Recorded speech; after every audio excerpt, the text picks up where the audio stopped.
Hello my gorgeous makeup loving friends. So today it's a slightly different video. I do get a little bit ranty, and I do say a lot about I kind of want to say the female body, but again, that's not like a gender appropriate term. Like, I want to talk about people who menstruate, and I have a little bit of a rant about an ad that has recently been banned in Ireland, and just talking a little bit about the representation of the female body in Ireland and indeed internationally, and kind of the steps forward that we need to take. I also talk about a charity that I really think is great. So that's part of the ranty bit. In terms of the makeup, I am looking at the Ucanbe Anwen Cellophane palette.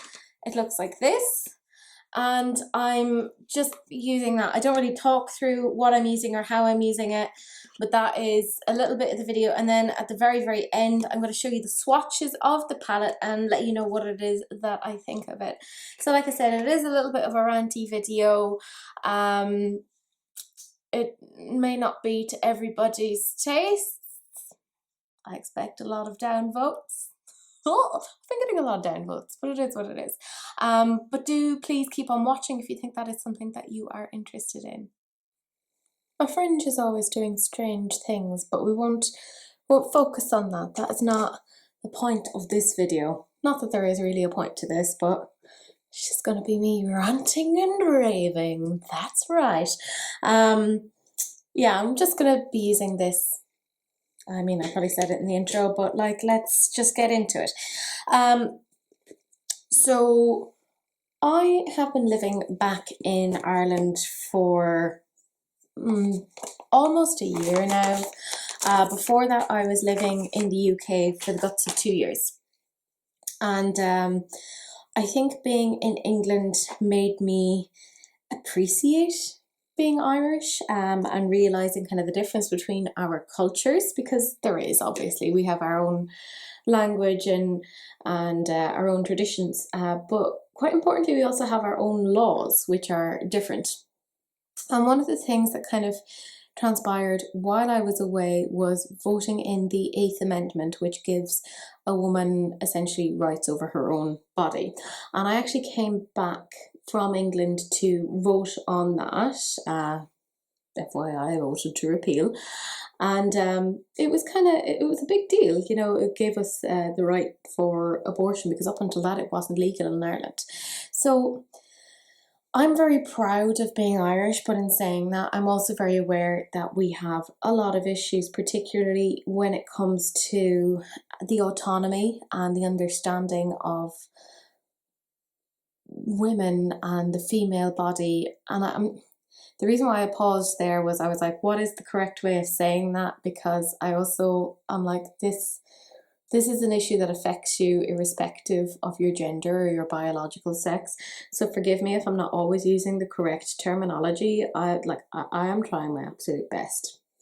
So you could be forgiven for thinking, oh my gosh, Ireland, you're so progressive. Look at you voting in the 8th, equal marriage. You have, or had, a gay Taoiseach, you have a gay Taoiseach, you're doing really well. Now don't get me wrong, it's like much improved from how it was. You have to understand that when I grew up in the 90s in Ireland, I know I look so young, it's hard to believe that I am 30, but it was technically like we didn't have divorce. That wasn't allowed up until, was it like 97 or something like that.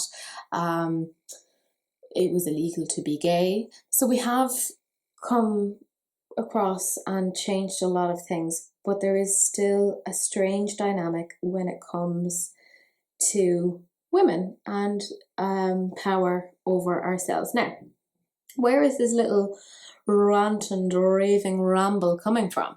Okay, so recently, i.e. in the last 2 days, the ASAI, which is the Advertising Standard Authority of Ireland, banned a Tampax ad. Yeah, you heard me right, a Tampax ad. Now, I'm not playing the ad because I'm pretty sure copyright, all of that sort of stuff, and I'm too small a channel to get copyright struck at this point. Like, it would be not good for me. But the whole thing of the ad is it's formatted as a sort of a chat show, and the presenter has somebody on, and she's basically like, you know, having these questions around tampons, and one of the taglines is, you know, ladies, if you can feel your tampon inside of you, then it isn't in far enough. You need to push it in. Here's the thing, right? For me, I don't like wearing tampons. They freak me out. TMI? Possibly, but this is what the video is about. So, you know, feel free to be uncomfortable and ask yourself why you're uncomfortable. Why is it that you're uncomfortable with something that affects 50% of the population? Just saying.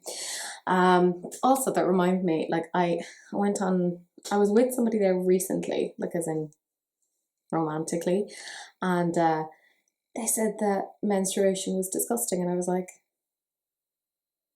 I mean, it's not pleasant.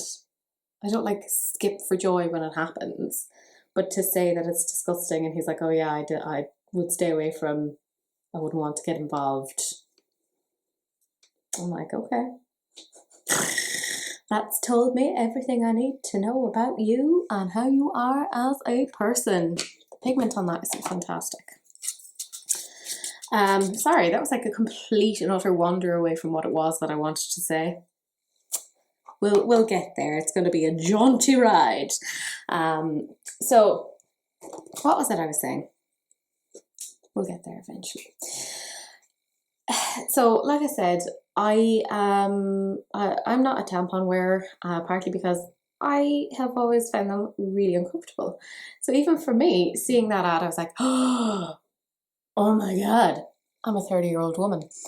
Have I been doing that wrong all this time? So, makes me think that ad, bloody useful. I could have done with that, and I know a lot of people who would feel like that is quite a useful little thing for them. So them banning that, I really don't get it. Now, let's talk about why it was banned. You say, Teresa, it's a tampon ad. Why could it possibly be? Also, I have a lot to say about ads for sanitary products for women. This is a whole rant. So the basis of them banning it was 84 complaints. That's right, 84. 84 complaints out of a population of about 6 million. That means that 0.0014% of people complained. We can't even round that up to like a 10th of a percentage. That is how small this is, and they still decided to ban it because, you know, vaginas are frightening. I mean, don't get me wrong, if you look at it on like one of those medical charts, it does look a little bit like a hammerhead shark. And once you see that, you can't unsee it, like I'm just saying.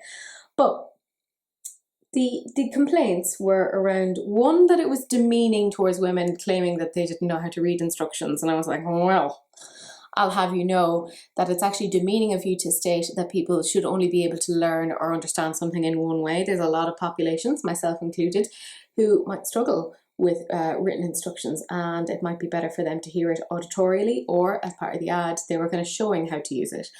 I'm like, that's actually very, very beneficial. I've worked with a lot of populations who would struggle with textual instructions. So saying that it's demeaning is actually saying or negating the fact that there are whole populations that learn in different ways. So could you not? It's not helpful.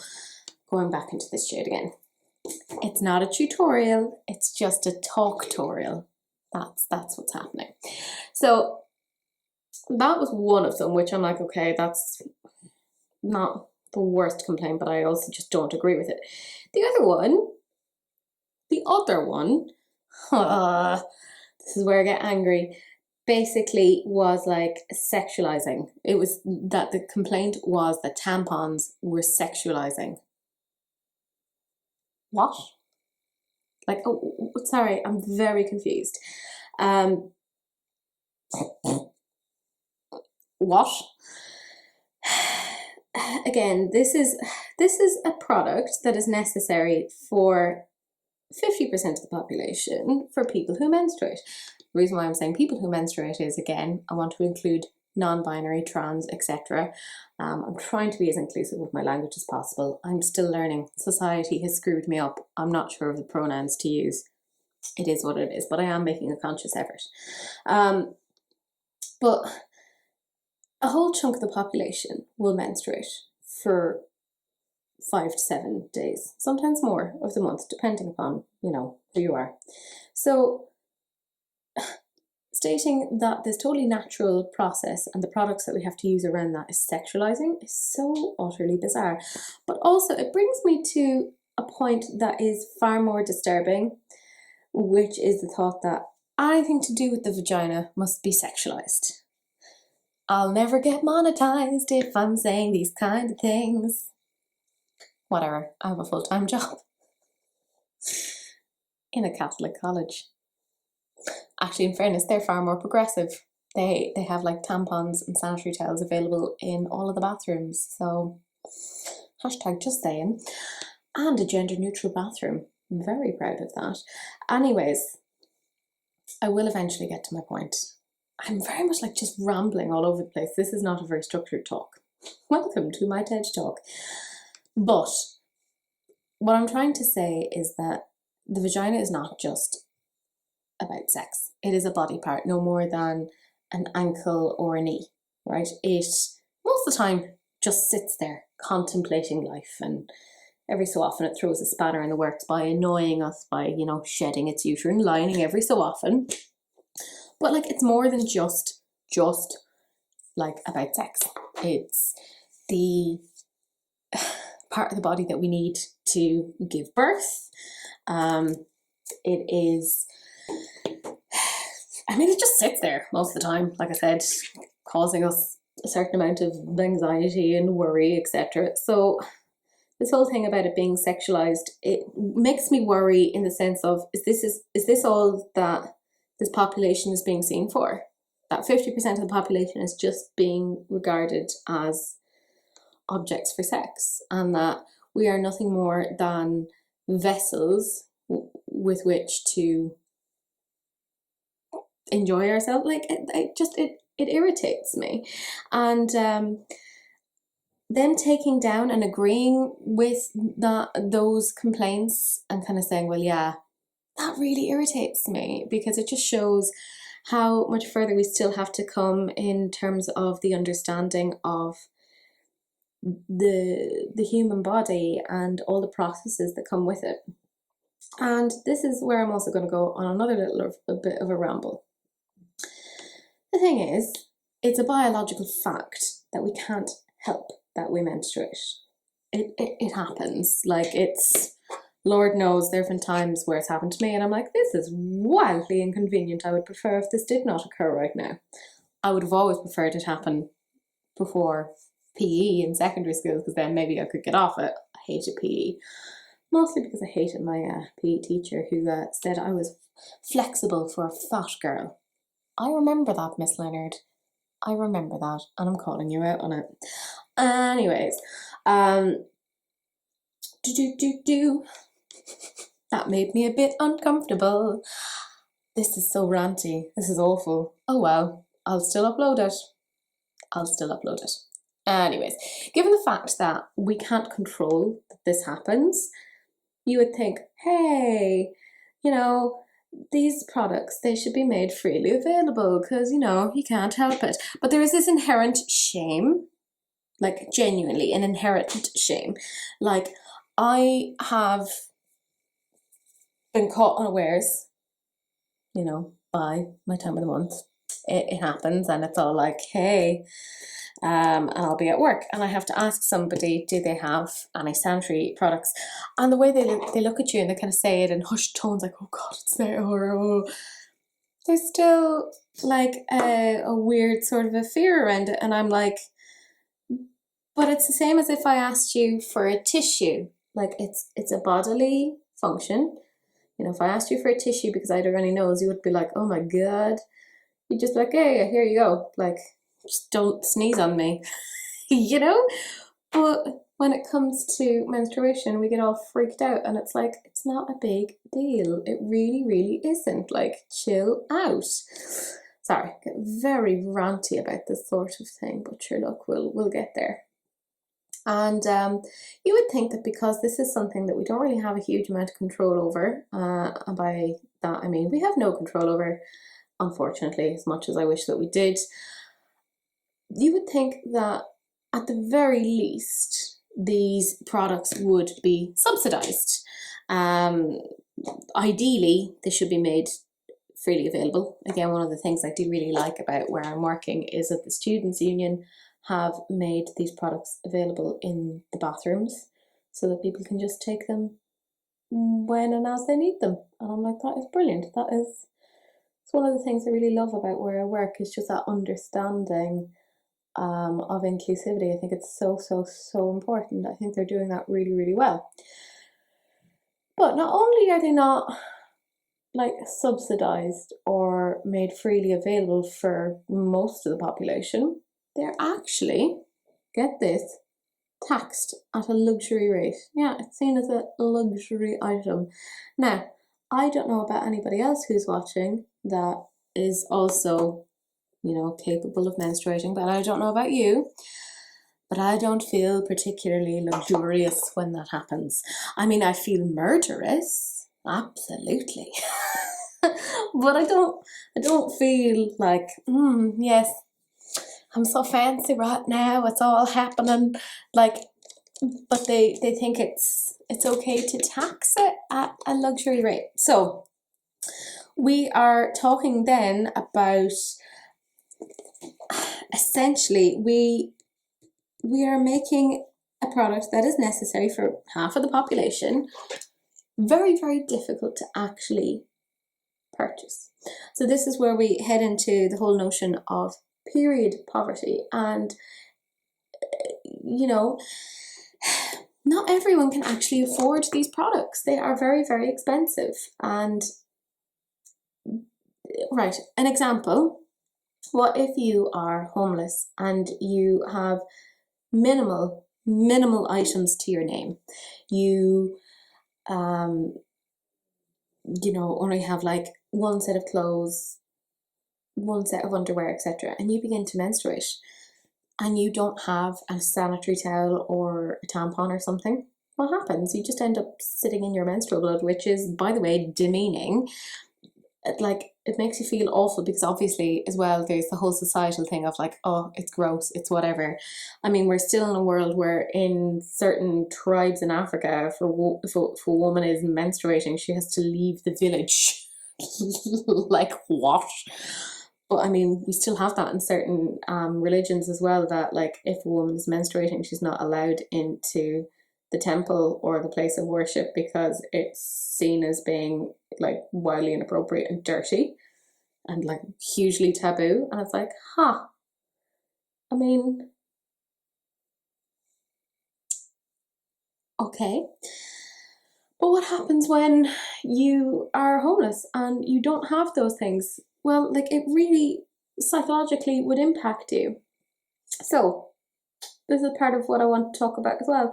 There are some organisations such as period.org, which I will link down in the description box, which are utterly fantastic. They make sanitary products, etc., available to people in poverty, whether they're homeless or they're on the breadline, or they're living in direct provision, as we would have in Ireland here. You know, they've fled war-torn countries and are now, you know, living with refugee status but have very little money. They sort them out. They give them these particular things. And I was like, it's kind of awful that we have to have a charity to put that together in our government and most people's governments, because this is an international charity, by the way. It isn't just like an Irish thing. This is more where I'm talking almost globally. This is something that seems to affect a lot of countries, so I think it's worth talking about. I do find it just really interesting that this is where the everyday person is essentially stepping up and kind of pointing out, hey, the inequality and the way in which we are viewing our bodies is strangely enough, wildly unhealthy. So I guess that's one of the things that I really wanted to talk about, is that as a society, we have a very unhealthy idea of the female body, and we're still strangely afraid of it, which is funny because we all come from bodies. We have them, we see them every day, and to be so frightened by whole chunks of it where we're like, oh no, we can't have this on the TV. Yeah, they were also saying like it's inappropriate for kids to see that tampon ad, which I was like, I'm very confused, because the average age that people hit puberty now is about 10 to 11. So you're going to have, actually I'm better off putting this on, this is very crumbly. Not a wild amount of colour difference. The thing is, you're going to have 9, 10, 11-year-olds who are going to start menstruating. So actually having it on the TV and normalizing it and normalizing the process around that is actually really, really helpful. It helps to get rid of the stigma and the shame around all of this, because I actually think this is a huge problem around our whole conceptualization around women, and even things like sexual assault. It's this idea that on some level you are a sexual object and maybe you deserve it. FYI, I don't believe that, obviously. But I think that this whole culture probably does not help us in that respect. Like, I mean, again, this is my opinion. This is very much an opinion video. But I think this is something that we really need to address going forward. And I hope you guys kind of might agree with me. If not, that's fine. Like, I mean, we're all allowed to disagree with each other, and we don't have to totally agree with each other on everything. But I wanted to kind of use my platform, not that I have a huge platform, to talk about this, because it is something I feel very, very passionately about. I think we all have the right to access to these sort of resources. And I think it's really important that we don't shame ourselves over things that are just like really, really natural. The fact that they were saying it's inappropriate for 10 or, you know, for anyone under the age of 18 to watch these ads, I was like, so you're saying that for what, about 7 to 8 years they're just meant to menstruate and not know about this or not see about, like, I don't understand that. Like, that doesn't make sense to me. And yet, you know, they can go and watch a film that has mild violence and, you know, all of these things, and that's fine, but you won't let them watch a tampon ad. And also, one of the things that annoys me about these advertisements is the blue gel. You know, when they're showing these things and they're like, here's blue gel. Why do they show blue gel? Because apparently whole sections of the population find it totally gross to use a red gel, because it reminds them too much of it, because it's so apparently disgusting. And I'm like, really, we're that repressed about the whole thing. It's like, yeah. So, I mean, I'm pretty much finished now. I'll probably just do a bit of liner. Will I use this? Yeah, let's do it. It's collection. So I guess what I'm trying to say with this video, who knows what it is that I'm trying to do. I'm trying to bring awareness to what it is that's going on in terms of this inequality, this representation of the female body. Maybe let you know that there are organizations that you can donate money to, sanitary products to, etc. if you are interested. They're always looking for help. I will, of course, like I said, link them down below in the description box. I wish I could do a nice clean line, but there you go. It is what it is. Yeah, it was a little bit more of a ranty video than I would usually do, but it's just one of those things that just really, really annoyed me, is our continued conceptualization of the female body as being a primarily sexual object. I'm like, this is not helpful. We're in 2020. Yes, the world is on fire. like literally. Like, yes, everything is going to hell in a handbasket, but we haven't even gotten the fundamentals right. Like, yeah. Anyways, look, that's the ranty portion of this video done. Keep on watching if you want to see swatches of this, and I can tell you what it is that I think of the palette overall. So I'm back. I finished the rest of my face. I was pretty lazy about it and didn't do a huge amount, but it is what it is. I used the Kaleidos Lucid Lip, which Mrs. sent me. Thank you very much. You're an absolute doll. But I will zoom you in on the eyes. Not that I did anything major, but I mean, you know, let's just see the finished product. So it's just a very simple, like, half cut crease. It's a very, very messy under eye, but like, I will be taking this off pretty much straight after filming. It is what it is. I'm a very busy woman. I'm going to do yoga in a little bit. Like, it's all right. I'll take off the glasses so you can see a bit better. So in terms of the swatches, I've already swatched them all out. This is what it looks like. You can see some of the colours definitely perform better than the others. I would actually say that the mattes are a little bit chalky. The shimmers are not created equally. There are some shimmers that are better than others.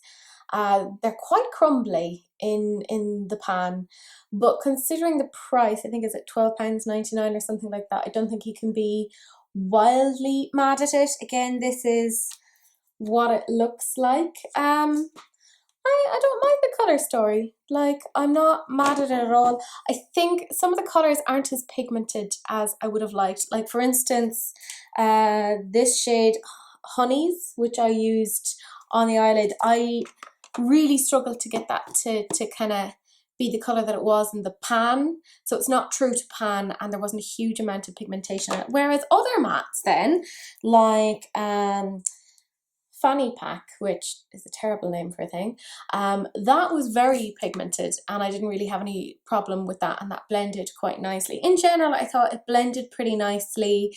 Not all of the shades are created equally. The Starry Night, that's dreadful. Like, look at, like, that's not great. But then other ones are actually quite good. The purples aren't bad. Again, those are the ones that are the hardest to formulate. So I was actually pleasantly surprised with this. In terms of a rating out of 10, I would probably give this a 7.5 out of 10, simply because it's not entirely consistent in its formula. There are definitely some shadows that are better than others. However, for the price, I think it's actually pretty darn good. You can get it on Amazon at the moment for, I believe, about £12.99. So I do think it's pretty decent.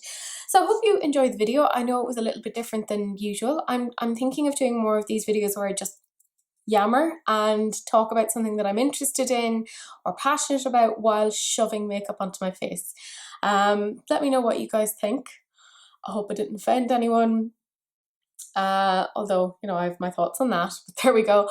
But that is the end of the video. Do please like, comment and subscribe. When you do all of that, it really helps my channel, it helps it to grow. You know the drill. Do please share, because sharing is caring, unless of course it's an STD, in which case, you know, like, wrap it up, don't be gross. But that is it. That is the end of the video, and I will see you guys in the next one. Bye.